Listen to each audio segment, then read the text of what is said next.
Hello everyone, today you have joined the CREATIVELK YouTube channel. How to use 7-zip to compress and extract. If you find this useful, then consider subscribing and liking the video. Whether you want to go and extract or go to uncompressed files, this will guide you through how that can be done with 7-zip. First of all, though, make sure you've got it installed. Go and select the files you want to do this with. I'll do these 4 and you want.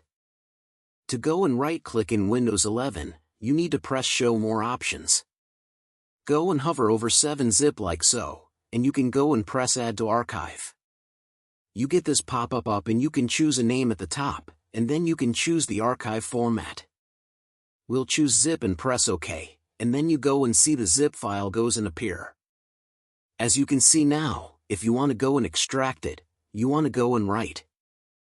Now you want to go and press Show More Options in Windows 11, hover over 7Z, and you want to go and press Extract to, and that will be a folder. I'd prefer it to stay more organized. You'll go and see it, then it goes and appears.